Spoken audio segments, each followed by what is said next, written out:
बिहार में कोचिंग सेंटरों को लेकर सरकार ने एक बड़ा और सख्त फैसला लिया है, जिसकी चर्चा पूरे राज्य में हो रही है। अगर आप या आपके बच्चे किसी कोचिंग संस्थान में पढ़ते हैं तो ये खबर, ये वीडियो आपके लिए बेहद महत्वपूर्ण है।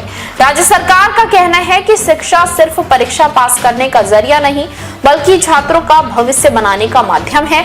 इसलिए अब कोचिंग संस्थानों के संचालन में पारदर्शिता, अनुशासन और जवाबदेही सुनिश्चित की जाएगी।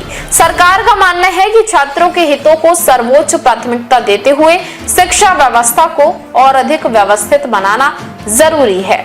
बिहार सरकार के नए निर्देशों के अनुसार अब राज्य में संचालित सभी कोचिंग संस्थानों को अपने यहाँ पढ़ने वाले छात्रों का पूरा रिकॉर्ड संबंधित जिला प्रशासन को उपलब्ध कराना होगा। इसमें छात्रों के नाम, नामांकन से जुड़ी जानकारी और अन्य आवश्यक विवरण शामिल होंगे। सरकार का कहना है कि इससे कोचिंग संस्थानों की गतिविधियों पर बेहतर निगरानी रखी जाएगी। साथ ही किसी भी आपात स्थिति या छात्र से जुड़े मामले में प्रशासन को तुरंत आवश्यक जानकारी उपलब्ध हो सकेगी।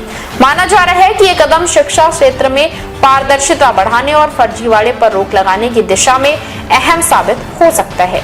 इतना ही नहीं, सरकार ने शिक्षा विभाग को एक और महत्वपूर्ण निर्देश दिया है। अब कोई भी कोचिंग सेंटर, स्कूल और कॉलेज के निर्धारित समय के दौरान कक्षाएं नहीं चला सकेगा। सरकार का तर्क है कि कई छात्र नियमित स्कूल या कॉलेज जाने के बजाय सीधे कोचिंग का रुख करते हैं, जिससे उनकी औपचारिक शिक्षा प्रभावित होती है। लंबे समय से इस बात की शिकायतें मिल रही थी कि कुछ कोचिंग संस्थान छात्रों को स्कूलों से ज्यादा महत्व देने के लिए प्रेरित कर रहे हैं। ऐसे में सरकार चाहती है कि छात्र पहले अपने स्कूल और कॉलेज की पढ़ाई पर ध्यान दें और उसके बाद अतिरिक्त मार्गदर्शन के लिए कोचिंग का सहारा लें।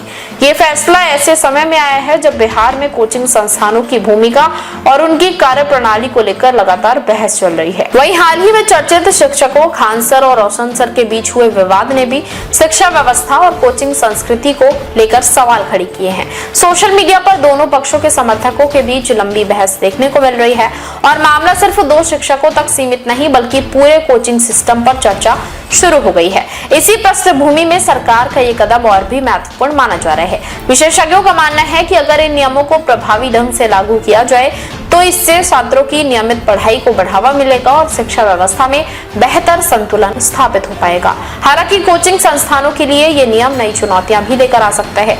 अब सभी की नजरें इस बात पर टिकी हैं कि सरकार इन निर्देशों को जमीन पर कैसे लागू करती है और इसका छात्रों, अभिभावकों तथा कोचिंग उद्योग पर क्या असर पड़ता है। फिलहाल इतना तय है कि बिहार में शिक्षा और कोचिंग व्यवस्था को लेकर एक नए दौर की शुरुआत हो चुकी है। देश विदेश की तमाम बड़ी खबरों के लिए देखते रहें किनी टाइम्स। वीडियो को लाइक करें, चैनल को सब्सक्राइब करना ना भूलें।